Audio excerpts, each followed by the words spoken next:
스토리를 보면 아담이 하나님 앞에 범죄하고 난 이후에 그는 자기 자신을 동산 숲속에 숨깁니다. 하나님께서 그런 아담을 향해서 말씀하십니다. 아담아, 내가 어디 있느냐? 아담이 하나님, 나 하나님 보기가 너무 민망해서 죄송해서 동산 숲속에 숨었습니다. 그렇게 말하지를 못합니다. 오히려 그는 하나님 앞에 다른 소리를 합니다. 내가 벌거벗었으므로 부끄러워하여 내가 이렇게 숨었다. 변명을 하는데요.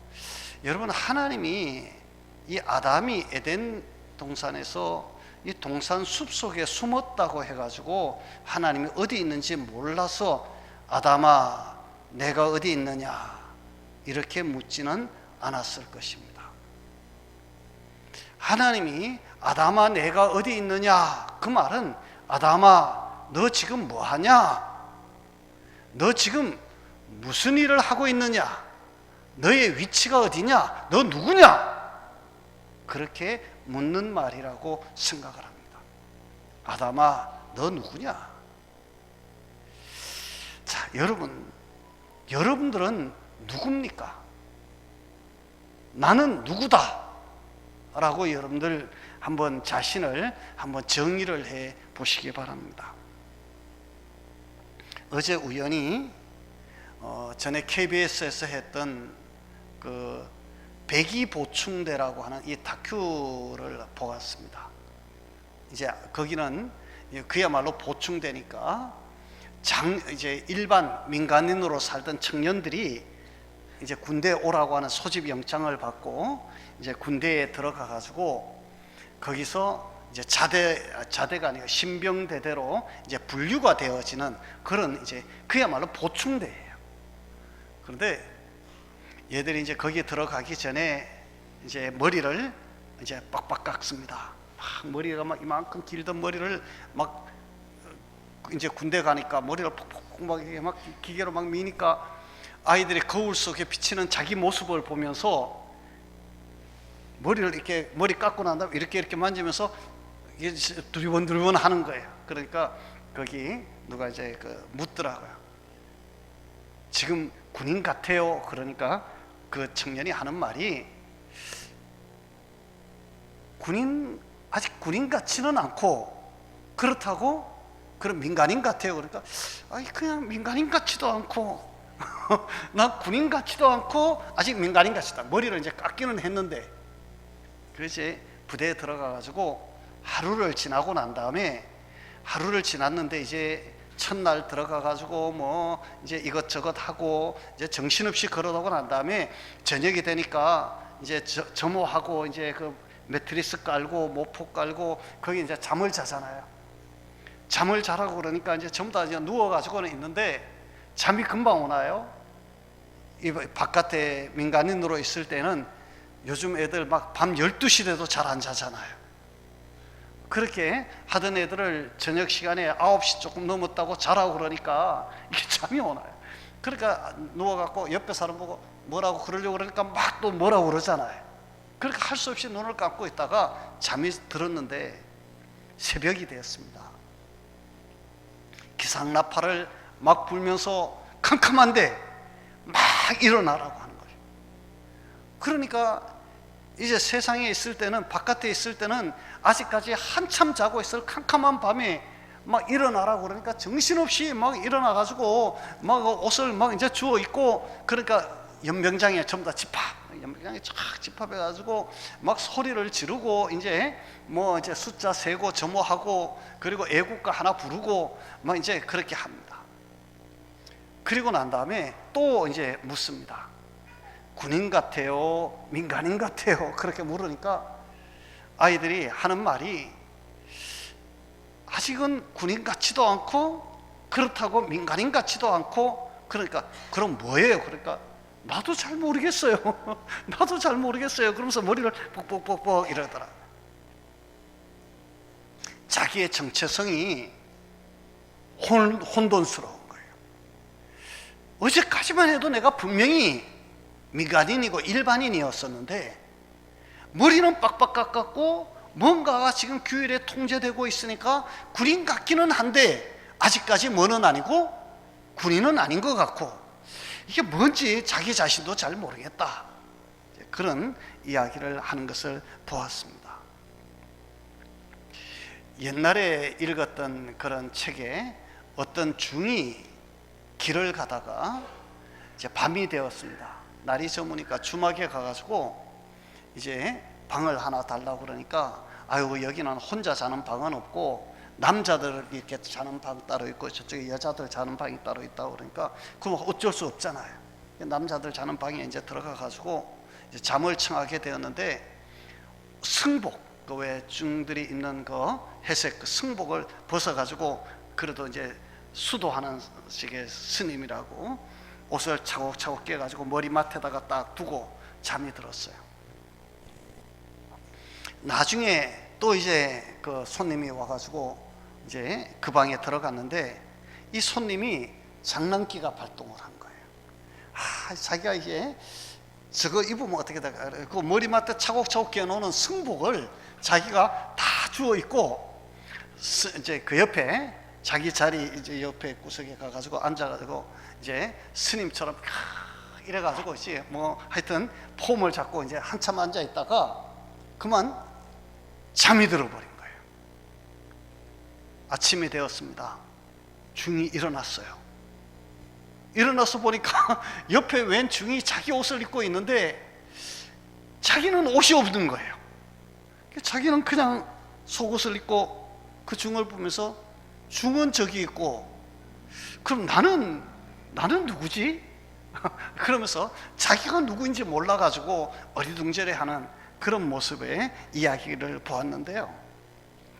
여러분, 우리가 성경을 읽으면서 성경 속에서 나는 누구라고 이야기하고 있는지 여러분들이 꼭 한번 스스로를 점검해 보시기 바랍니다. 나는 누구인가? 아유, 나는 이종석이고 나는 뭐 강교제일교회 목사고 뭐 이렇게 하지 말고 정말 성경이 나를 누구라고 하는지 여러분들이 한번 꼭 체크를 해 보시기 바랍니다. 오늘 성경은 우리에게 이렇게 이야기합니다. 우리의 시민권은 하늘에 있다. 거기로부터 구원하는 자 주 예수 그리스도를 기다린다 라고 이야기합니다. 성경은 우리에게 이렇게 대답합니다. 나는 누구냐? 그러니까 성경 너는 하나님 나라의 뭐다? 시민권자다. 너는 하늘나라 백성이다. 너는 하나님의 자녀다 라고 성경은 우리에게 이야기합니다. 너는 하늘나라 백성이고 너는 하나님의 자녀이고 너는 하늘나라의 시민권을 가진 하나님 나라 사람이다 라고 우리에게 이야기를 합니다. 여러분, 시민권을 가진다, 어느 나라의 국적을 가진다 라고 하는 것은 굉장히 중요한 일입니다. 여러분, 우리나라에 외국인이 우리나라 대한민국 국적을 취득하는 숫자가 어느 정도 된다고 여러분들 생각하십니까? 1년에 대한민국 국적을 취득하는 외국인이 대한민국 국적 취득하는 사람이 한 얼마 정도 될 것 같아요? 예? 1년에 50만 명? 와, 이건 기적이 너무 많이 부르셨어요. 외국인이 우리나라에 와서 사는 사람들은 많은데 국적 취득하는 사람은 그렇게 많지 않아요. 통계청의 통계 자료를 보니까 해방되고 난 다음에 2018년까지 대한민국 국적을 취득한 외국인은 5만 4천 명입니다. 해방되고, 그러니까 대한민국 국적은 취득하려고 하는 사람이 있었다는 얘기입니까? 없었다는 얘기입니까? 없었다는 얘기예요. 왜요? 못 사는 나라니까. 그리고 또 우리나라 사람들이 이 혈통에 대해서 굉장히 좀 배타적이잖아요. 그러다가 보니까 외국인들이 우리나라 국적 취득하려고 하는 사람이 별로 없었어요. 우리나라 사람들이 미국 가서 국적 취득하려고 하는 사람들은 되게 많잖아요. 그런데 여러분 놀라지 마십시오. 2020년부터 2024년까지 5년 동안 대한민국 국적을 취득한 외국인의 숫자는 얼마인지 아십니까? 5년 동안 통계청 자료에 의하면 23만 명입니다. 여러분 이게 얼마나 늘어났는지 아시죠? 말 그대로 해방 이후에 지금까지 5만 4천 명밖에 안 되던 게 최근 5년 동안은 23만 명이 한국 국적을 취득했다는 거예요. 그런데 이 국적을 취득하고 또 그리고 국적을 취득한 사람들이 낳은 자녀가 5년 동안에 무려 29만 명. 그 사람들도 당연히 어느 나라 국적을 취득할까요? 대한민국 국적을 가지게 됩니다. 이제 이렇게 가다가 보면 우리나라도 얼마 가지 않아서 단일 민족이 아니라 그야말로 이제 여러 가지 이렇게 인종이 같이 뒤섞여 있는 그런 미국 같은 나라가 되지 않을까 그런 생각도 해보는데요. 그만큼 우리나라가 이제 살기가 좋아졌고 경제적으로 부유해졌다. 그러니까 외국인들이 우리나라에 와서 살려고 하는 사람들이 많다. 그런 생각인 것 같습니다. 자, 여러분 어쩌다 보니까 이제 국적 얘기가 나왔는데요. 자, 여러분 이 시민권 때문에 이제 그 얘기가 나왔는데 여러분 우리가 학교 다닐 때 어렸을 때 여러분들 기억나십니까? 교과서에도 실렸던 이야기인데요. 미국의 작가였던 마크 트웨인이라고 하는 사람이 쓴 이 왕자와 거지라고 하는 책 여러분들 혹시 기억하십니까? 1881년 마크 트웨인이 46살에 쓴 책이라고 그러는데 거기 보면 참 재미있는 이야기가 있습니다.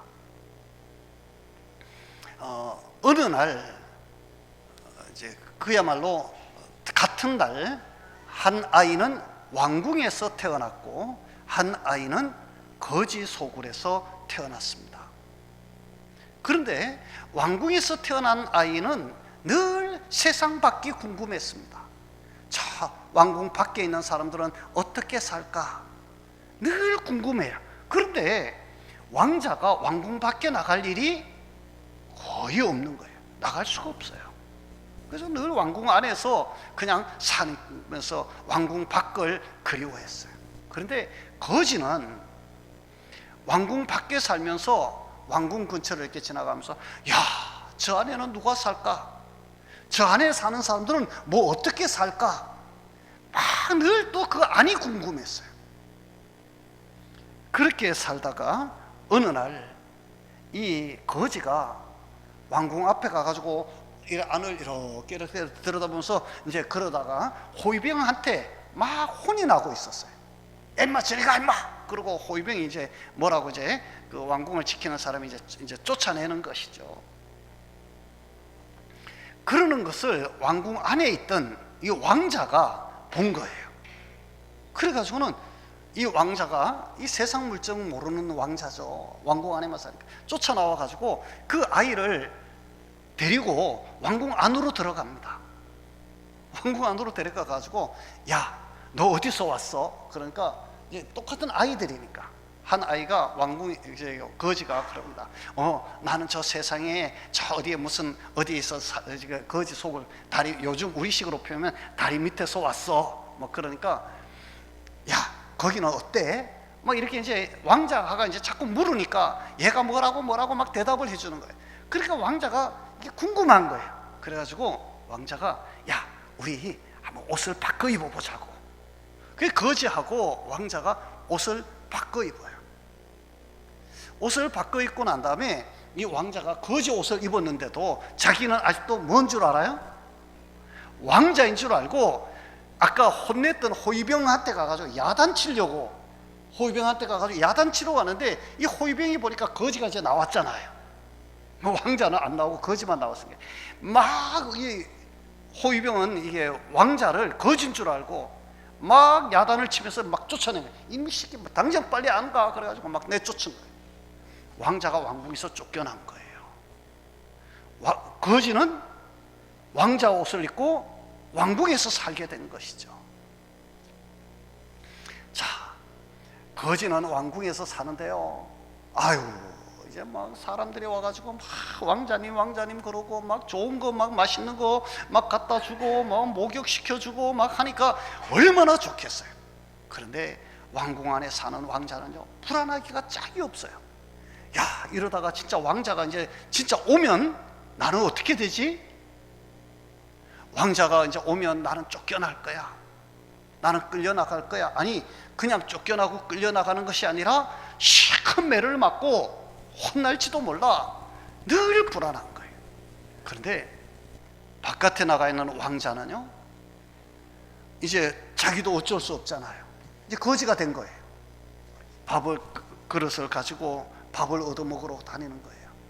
그 가서 밥 한 그릇 주세요, 밥 좀 주세요, 밥 좀 주세요 다니면서 밥을 얻어먹는데, 밥을 얻어먹으면서도 이 왕자는 무슨 생각을 하느냐 하면, 그 소설 속에서 왕자는 이렇게 생각해요.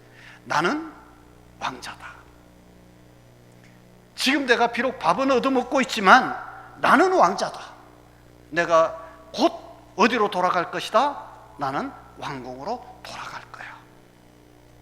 그러면서 밥을 얻어먹으면서도 자기는 왕자라고, 그리고 사람들에게 막 모욕을 받으면서도 나는 왕자라고, 너 나중에 한번 두고 보자, 나는 왕자야. 그는 땅바닥에서 잠을 자면서도 나는 왕자야, 나는 곧 왕궁으로 돌아갈 거야. 그러면서 살아갑니다. 그러다가 드디어 운명의 때가 옵니다.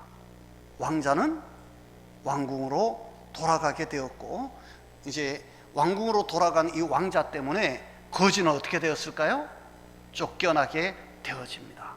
그것이 이 왕자와 거지라고 하는 이 마크 트윈이 쓴 소설의 중요한 그 이야기 골자인데요, 여기 보면 그렇습니다. 그 사람이 지금 어떤 형색, 어떤 형편, 어떤 삶을 사느냐가 중요한 것이 아니고, 그 사람의 마음속에 자신이 어떤 정체성을 가지고 사느냐, 이게 훨씬 더 그 사람의 가치를 드러내는 것이다. 비록 거지로 살지만 왕자라고 생각하는 사람과 왕자처럼 살지만 자신이 거지라고 생각하는 사람의 삶은 전혀 다른 것이다. 그걸 이야기를 하고 있는데요. 자, 여러분, 오늘 우리는 비록 이 땅 위에서 어떤 모양으로 어떤 삶을 살고 있든지 우리에게 정체성은 분명하게 있어야 합니다. 나는 누구다? 하늘나라 시민권자다. 나는 하나님의 백성이고 나는 하나님의 자녀다. 여러분, 이것을 잊지 마시기를 바랍니다. 우리는 머지않아 어디로 갈 것입니까? 하나님의 나라에 갈 것입니다. 머지않아 우리는 하나님의 나라에 갈 거예요. 그리고 하나님의 나라에 가면 우리 하나님께서 우리를 하나님의 자녀로, 하나님의 왕자로 우리를 받아주시고 우리를 대접해 주실 거예요.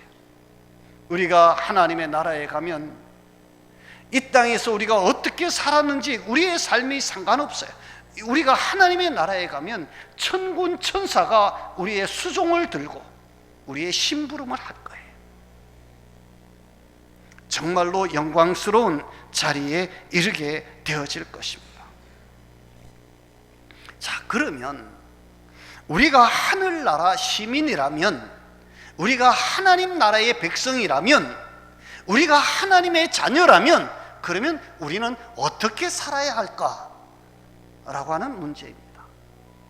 여러분, 하나님의 자녀는 누구답게 살아야? 하나님의 자녀답게 살아야 합니다. 우리가 하나님 나라의 백성이라면 하나님 나라의 법을 지키면서 살아야 합니다. 여러분, 아까도 얘기했다시피 그 백의보충대, 여러분들 그들이 누구기 때문에 군대에서 오라니까 갈까요? 대한민국 국민이기 때문입니다. 대한민국 청년이 아니라면 여러분들 우리나라 이 땅에 살고 있다고 해서 군대 오라고 그러나요? 아니요, 오라고 하지 않습니다. 그리고 갈 이유도 없습니다. 예를 들어서 뭐 다른 나라의 국적을 가지고 우리나라에 일하러 온 사람 보고 야, 너 군대 와, 그러지 않잖아요. 그런데 대한민국 국민이니까 나이가 되고 때가 되면 군대에 오라고 소집 영장이 발부가 되어지고, 그것이 오면 가고 싶지 않아도 어떻게 해요? 가야 하는 것이, 이것이 우리의 법이고 우리의 현실입니다. 왜요? 나는 대한민국 국민이니까. 가가지고 비록 부모님 떨어져서, 형제 자매들 떨어져서, 가까운 사람들 떨어져서 그렇게 힘들게 훈련을 받고 막 그 어려운 그런 군 생활을 하더라도 분명히 가기 싫어도 가야 합니다. 왜? 대한민국 국민이니까. 우리가 하늘나라의 시민이라면 우리는 하늘나라의 법을 따라 살아야 하는데, 하늘나라 법이 무엇입니까? 그것이 바로 성경입니다. 그것이 바로 성경이다. 우리는 비록 이 땅에 살고 있지만, 우리는 이 땅의 법을 지키는 것도 중요하지만 그것보다 더 중요한 것은 하늘나라의 법을 지키면서 살아야 합니다. 그래야 여러분들이 하나님 나라의 백성이고 하나님 나라의 사람입니다.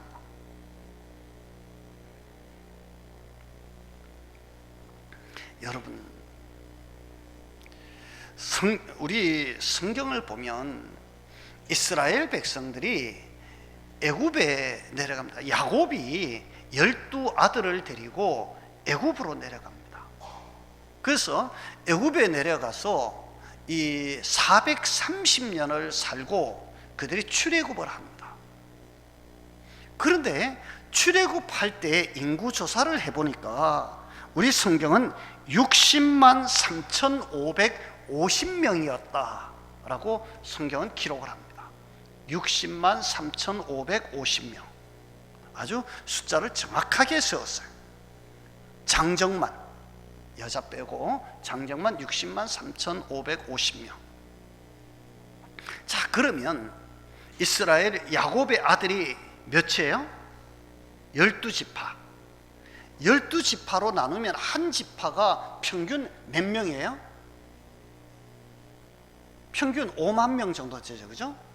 12지파 5만 명씩 치면 60만이니까 출애굽할 때 장정이 60만 3,550명이니까 평균 한 5만 명 정도 한 지파가. 그런데 여러분, 재미있는 통계가 있습니다. 우리 성경을 보면 당시에 가장 많았던 지파는 유다 지파였습니다. 몇 명이었을까요? 약 7만 명 정도였습니다. 적은 지파가 있었습니다. 므낫세 지파입니다.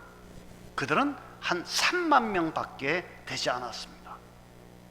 아니, 똑같이 내려갔는데, 같이 내려가서 430년 동안 애굽에서 같이 살았는데 왜 유다의 자손들은 7만 명이나 되는데 왜 므낫세의 자손들은 3만 명밖에 되지 않았을까?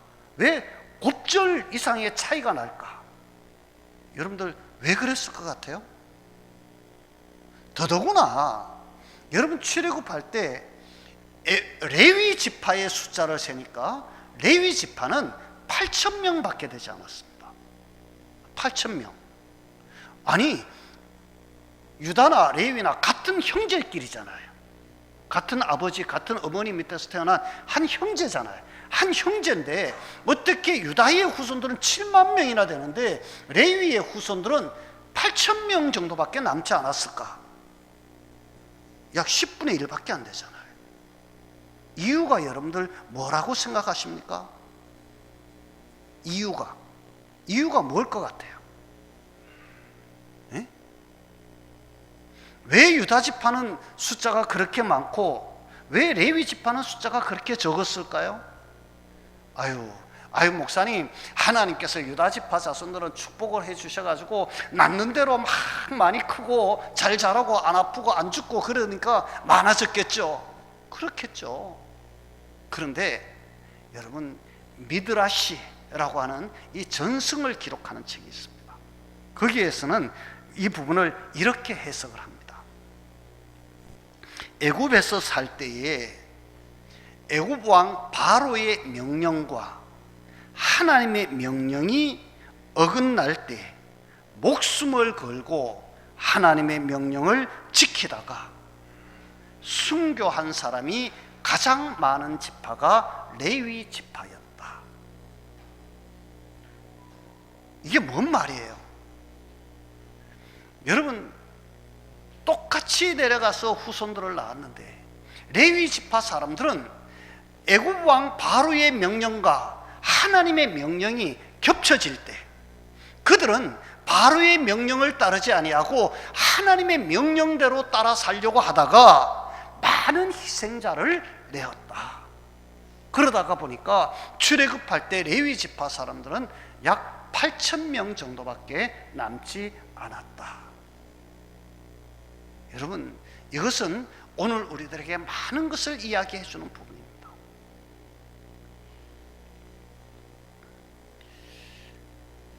올림픽에 유대인들이 금메달 땄다라고 하는 이야기 여러분들 들어보신 적이 있습니까?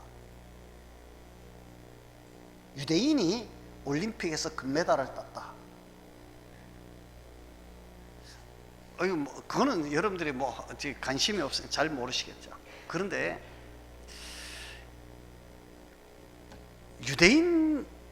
유대인들이 노벨상을 받은 사람들은 굉장히 많죠. 그런데 올림픽에서 금메달을 딴 사람은 있다 없다? 없다. 왜요? 이 사람들은 결승전까지 올라가서 금메달을 딸 기회가 와도 그 날이 아주 없는 것은 아니죠. 그 날이 안식일이면 이 사람들 아예 경기 자체를 포기해 버리는 거예요. 그러니까 기껏 안식일 날은 나는 뭐 하지 않는다? 금메달을 딸 수 있다고 하더라도 경기에 나가지 않겠다. 왜요? 금메달보다 우리에게는 뭐가 더 중요하다? 하나님의 말씀이 더 중요하다. 하나님의 법을 지켜야 된다라고 하는 것이죠. 자, 여러분, 이게 바로 하나님의 나라의 법을 지키는 사람들의 자세라고 생각을 합니다. 그런데 오늘 우리는 어떻습니까? 우리는 하나님의 법과 내 이익이 겹쳐질 때에 우리는 아주 쉽게 뭘 버리고 하나님의 법을 버리고 내 이익을 따라서 움직이는 그런 사람들이 되고 말았다. 이것이 오늘 우리들의 모습이다. 우리가 정말 가슴을 쳐야 할, 그리고 하나님 앞에 회개해야 할 부분이라고 생각을 합니다. 주일은 하나님 앞에 나와서 예배하는 날입니다. 이 날은 나의 개인적인 명예나 나의 개인적인 이익이나 나의 개인적인 유익을 위해서 사는 날이 아니고 이 날은 하나님께 영광을 돌리며 우리 하나님을 예배하는 날이라고 하는 이 사실을 여러분들이 잊지 않았으면 좋겠습니다. 하늘나라의 시민권을 가진 사람은 하늘나라가 잘되게 해야 되는 것 너무나도 당연합니다. 대한민국 사람이기 때문에 우리는 대한민국을 응원합니다. 대한민국이 잘되기를 바랍니다. 여러분들 중에 우리 대한민국이 망했으면 좋겠다, 손들 사람 있습니까? 아마 한 사람도 없을걸요? 모든 사람, 여기 있는 우리 대한민국 국적을 가진 모든 사람들은 대한민국이 잘 되기를 원하고 대한민국이 무엇이든지 하면 이기기를 바랄 것입니다. 일본하고 축구하면 이유가 없습니다. 무조건 누가 이겨야 돼요? 대한민국이 이겨야지. 여러분, 우리보다가 축구를 훨씬 더 잘하는 브라질이나 독일하고 우리 한국이 축구를 해도 우리는 누가 이겨야 됩니까? 대한민국이 이겨야지. 대한민국 이겨라, 대한민국 이겨라 막 응원을 합니다. 그것은 우리가 대한민국 사람이기 때문에 그렇습니다. 대한민국 사람이 아니라면 굳이 대한민국 이겨라 할 필요가 없어요. 누가 이겨면 돼요? 이기는 놈이 이기면 돼요. 그냥 우리가 관심을, 우리가 왜 참 미국, 이제 영국이라든지 이런 프리미어 리그라든지 이런데 뭐 축구라든지 이런 거 하는 거 보면 어떻습니까? 누가 이기든지 상관없잖아요. 야, 누가 경기를 잘하나 그것만 관심이 있는 것이지 누가 이기든지 아무 상관이 없어요. 왜요? 나는 그 나라 사람이 아니니까. 그러나 우리나라가 할 때는 달라집니다. 우리나라가 지면 막 속이 상합니다. 그리고 속이 상할 뿐만 아니라 밤에 지면 잠도 잘 안 옵니다. 우리가 이겼으면 좋겠어요. 자, 여러분, 바로 우리가 하늘나라 시민이라면 우리는 하나님의 나라가 잘 되어야 됩니다. 하나님의 나라가 확장되어야 하고 하나님의 나라가 부흥해야 합니다. 여러분, 하나님의 나라가 부흥하고 하나님의 나라가 확장되고 하나님의 통치가 넓게 퍼져나가려면 어떻게 해야 될까요? 이 땅에 믿지 아니하는 사람들이 하나님의 나라로 들어오게 해야 합니다. 바로 우리가 해야 될 가장 귀한 사명이 무엇이냐라고 그럴 때 여러분, 전도라고 하는 사명을 우리는 이야기할 수밖에 없습니다. 성도 여러분, 하늘나라의 시민권을 가진 사람은 언젠가는 하늘나라에 가서 살게 될 것입니다. 우리 교회에 같이 전에 신앙생활 했던 그 박승규 목사님 네 분, 우리 교회 와서 11년인가요? 저렇게 있다가 이렇게 가셨는데 결국은 가셨어요. 가시더니 이제 안 오시는 거예요. 갔다가 한번 잠깐 왔다 다시 가더니 이제는 안 오는데요. 오고 싶지 않아요. 그렇게 전화를 하면 가고 싶대요. 한국 가고 싶대요. 그런데 그러면서도 그래도 뭐 이제 여기서 살아야죠. 그래요. 왜요? 미국 사람이니까. 미국 시민권자니까 이제 나이도 들고 하니까 이제 미국에 왔으니까 미국에서 살아야지. 한국 가면 어떻게 하냐? 한국 가면 좋기는 한데 그래도 여기서 살아야 된대요. 여러분, 우리가 하늘나라의 시민권을 가진 사람이라면 우리는 언젠가는 하늘나라에 가서 살아야 됩니다. 그렇다면 저와 여러분, 우리 어떻게 해야 될까요? 우리가 지금 이 땅에 살고 있는 것은 우리는, 성경은 우리가 나그네의 삶을 사는 것이라고 표현하는 것이죠. 우리는 이 땅에 살다가 곧 하나님의 나라에 갈 것입니다. 그 하나님의 나라에 갔을 때에 우리 하나님 앞에 부끄럽지 않도록 이 세상에서 우리가 살면서 하나님의 뜻을 이루면서 하나님의 뜻을 행하면서 사는 그런 은혜가 꼭 있어야 할 것입니다. 하나님이 잠시 나로 하여금 이 땅에 살게 하실 때에는 나에게 귀한 사명을 주셨기 때문이고 그 사명을 잃지 말아야 할 것입니다. 저와 여러분, 우리는 하늘나라의 시민입니다. 하늘나라의 법을 따라 살고 하나님의 나라가 잘되게 하는 일에 힘쓰고 그렇게 살다가 결국 하나님 앞에 우리가 가서 살 때에 정말 천군 천사의 수종을 받으면서 하나님과 함께 살아갈 때에 부끄럽지 않도록 열심을 다해 사는 그런 은혜 꼭 있으시기 바랍니다. 우리 기도합니다. 하나님 아버지, 하늘